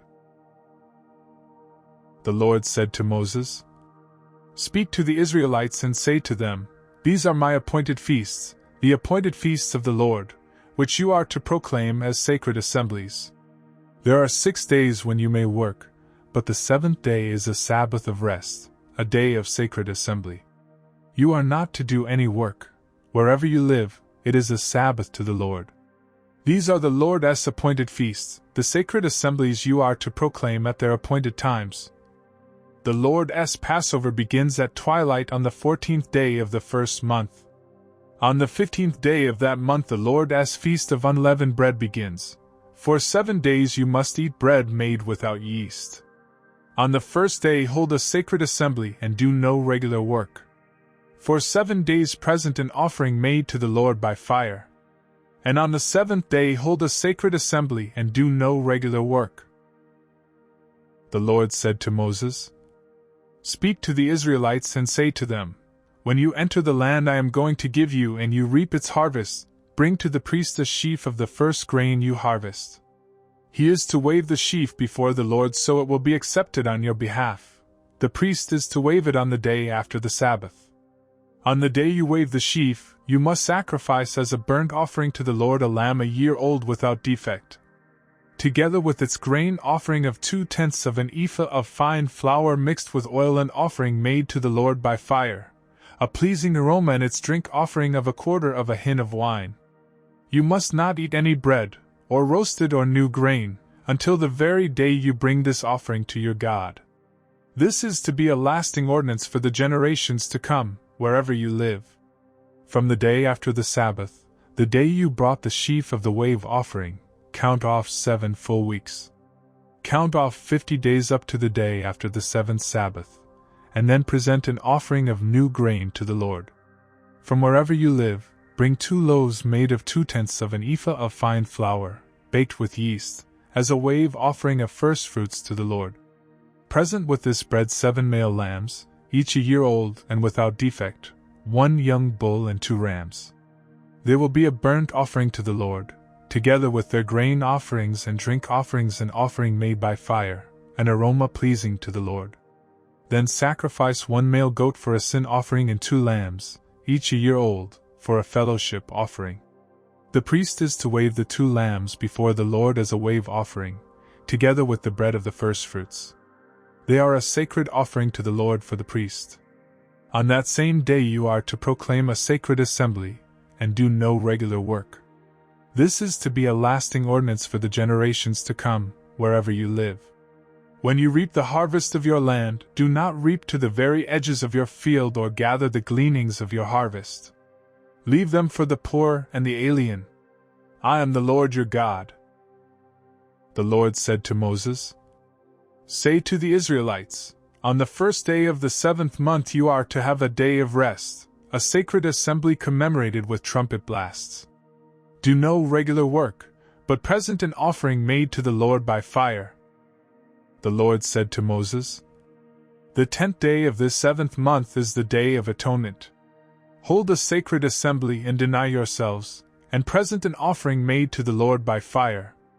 Do no work on that day, because it is the Day of Atonement, when atonement is made for you before the Lord your God. Anyone who does not deny himself on that day must be cut off from his people. I will destroy from among his people anyone who does any work on that day. You shall do no work at all. This is to be a lasting ordinance for the generations to come, wherever you live. It is a Sabbath of rest for you, and you must deny yourselves. From the evening of the 9th day of the month until the following evening you are to observe your Sabbath. The Lord said to Moses, Say to the Israelites, on the 15th day of the 7th month the Lord's Feast of Tabernacles begins, and it lasts for 7 days. The first day is a sacred assembly. Do no regular work. For 7 days present offerings made to the Lord by fire, and on the 8th day hold a sacred assembly, and present an offering made to the Lord by fire. It is the closing assembly. Do no regular work. These are the Lord's appointed feasts, which you are to proclaim as sacred assemblies for bringing offerings made to the Lord by fire, the burnt offerings and grain offerings, sacrifices and drink offerings required for each day. These offerings are in addition to those for the Lord's Sabbaths and in addition to your gifts, and whatever you have vowed and all the freewill offerings you give to the Lord. So beginning with the 15th day of the 7th month, after you have gathered the crops of the land, celebrate the festival to the Lord for 7 days. The first day is a day of rest, and the 8th day also is a day of rest. On the first day you are to take choice fruit from the trees, and palm fronds, leafy branches and poplars, and rejoice before the Lord your God for 7 days. Celebrate this as a festival to the Lord for 7 days each year. This is to be a lasting ordinance for the generations to come. Celebrate it in the 7th month. Live in booths for 7 days. All native-born Israelites are to live in booths. So your descendants will know that I had the Israelites live in booths when I brought them out of Egypt. I am the Lord your God. So Moses announced to the Israelites the appointed feasts of the Lord. The Lord said to Moses, Command the Israelites to bring you clear oil of pressed olives for the lights so that the lamps may be kept burning continually. Outside the curtain of the testimony in the tent of meeting, Aaron is to tend the lamps before the Lord from evening till morning, continually. This is to be a lasting ordinance for the generations to come. The lamps on the pure gold lampstand before the Lord must be tended continually. Take fine flour and bake 12 loaves of bread, using 2/10 of an ephah for each loaf. Set them in 2 rows, 6 in each row, on the table of pure gold before the Lord. Along each row put some pure incense, as a memorial portion to represent the bread and to be an offering made to the Lord by fire. This bread is to be set out before the Lord regularly, Sabbath after Sabbath, on behalf of the Israelites, as a lasting covenant. It belongs to Aaron and his sons, who are to eat it in a holy place, because it is a most holy part of their regular share of the offerings made to the Lord by fire. A blasphemer stoned. Now the son of an Israelite mother and an Egyptian father went out among the Israelites, and a fight broke out in the camp between him and an Israelite. The son of the Israelite woman blasphemed the name with a curse, so they brought him to Moses. His mother's name was Shelemith, the daughter of Dibri the Danite. They put him in custody until the will of the Lord should be made clear to them. Then the Lord said to Moses, Take the blasphemer outside the camp. All those who heard him are to lay their hands on his head, and the entire assembly is to stone him. Say to the Israelites, If anyone curses his God, he will be held responsible. Anyone who blasphemes the name of the Lord must be put to death. The entire assembly must stone him. Whether an alien or native-born, When he blasphemes the name, he must be put to death. If anyone takes the life of a human being, he must be put to death. Anyone who takes the life of someone's animal must make restitution life for life. If anyone injures his neighbor, whatever he has done must be done to him. Fracture for fracture, eye for eye, tooth for tooth. As he has injured the other, so he is to be injured. Whoever kills an animal must make restitution, but whoever kills a man must be put to death. You are to have the same law for the alien and the native born. I am the Lord your God. Then Moses spoke to the Israelites, and they took the blasphemer outside the camp and stoned him. The Israelites did as the Lord commanded Moses. The Lord said to Moses on Mount Sinai, "Speak to the Israelites and say to them, when you enter the land I am going to give you, the land itself must observe a Sabbath to the Lord. For 6 years sow your fields, and for 6 years prune your vineyards and gather their crops. But in the 7th year the land is to have a Sabbath of rest, a Sabbath to the Lord. Do not sow your fields or prune your vineyards. Do not reap what grows of itself or harvest the grapes of your untended vines. The land is to have a year of rest. Whatever the land yields during the Sabbath year will be food for you for yourself, your manservant and maidservant, and the hired worker and temporary resident who live among you, as well as for your livestock and the wild animals in your land. Whatever the land produces may be eaten. Count off 7 Sabbaths of years 7 times 7 years so that the 7 Sabbaths of years amount to a period of 49 years. Then have the trumpet sounded everywhere on the 10th day of the 7th month. On the Day of Atonement sound the trumpet throughout your land. Consecrate the 50th year and proclaim liberty throughout the land to all its inhabitants. It shall be a jubilee for you. Each one of you is to return to his family property, and each to his own clan. The 50th year shall be a jubilee for you. Do not sow and do not reap what grows of itself or harvest the untended vines. For it is a jubilee and is to be holy for you.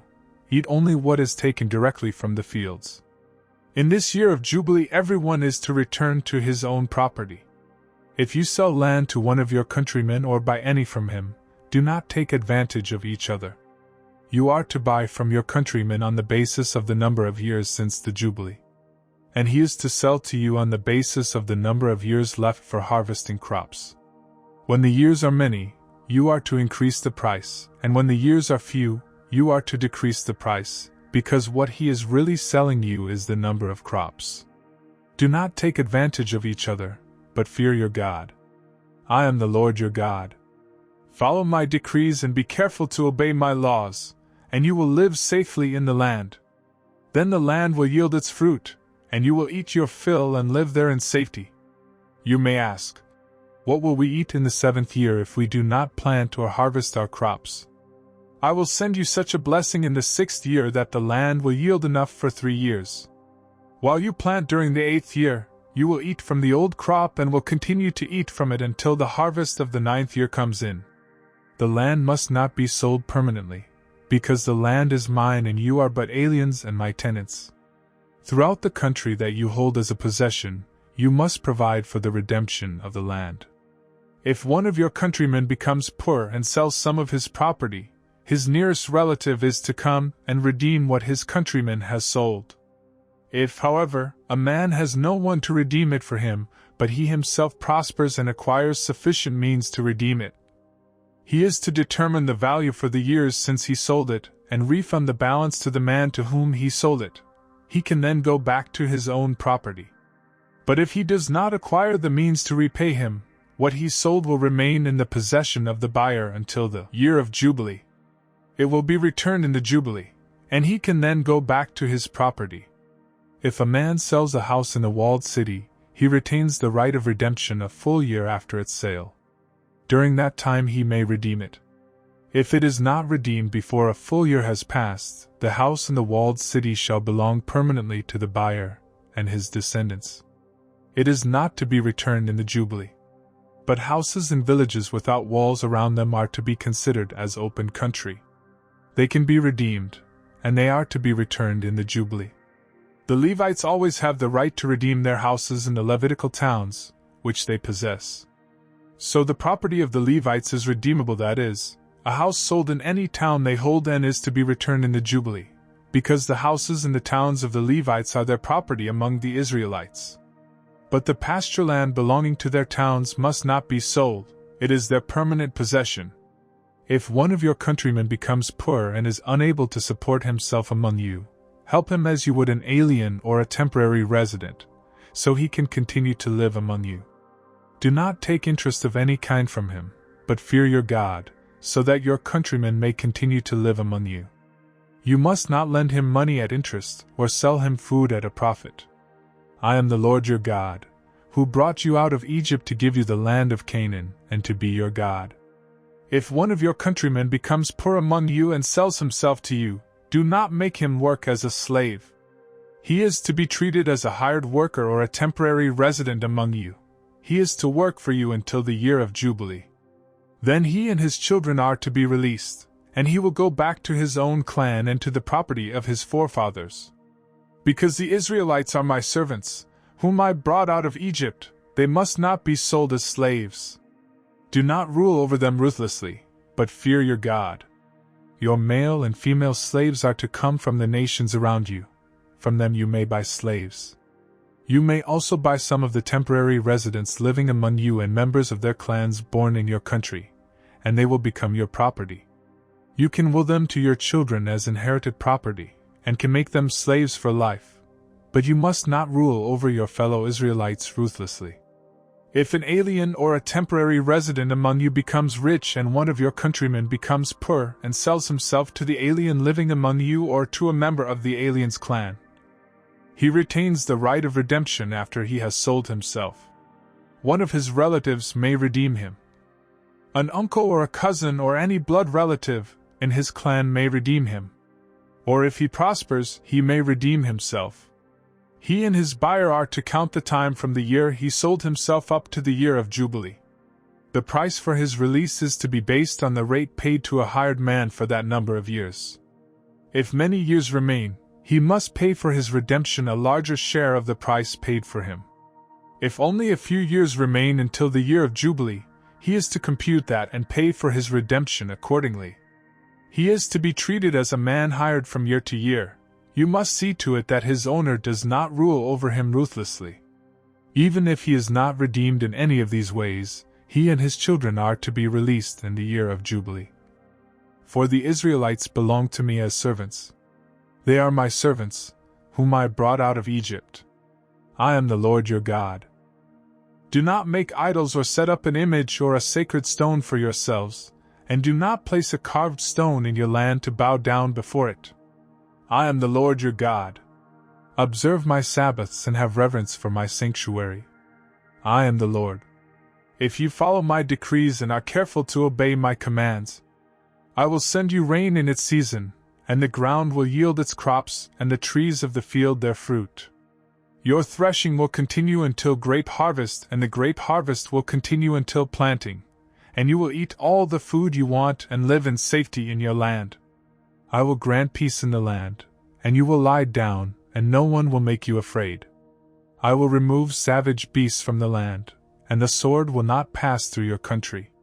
You will pursue your enemies, and they will fall by the sword before you. 5 of you will chase 100, and 100 of you will chase 10,000, and your enemies will fall by the sword before you.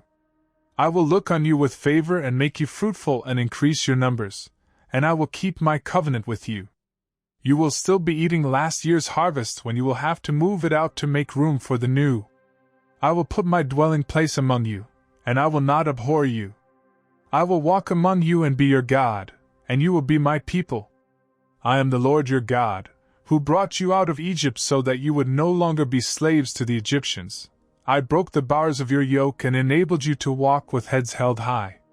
But if you will not listen to me and carry out all these commands, and if you reject my decrees and abhor my laws and fail to carry out all my commands and so violate my covenant, then I will do this to you.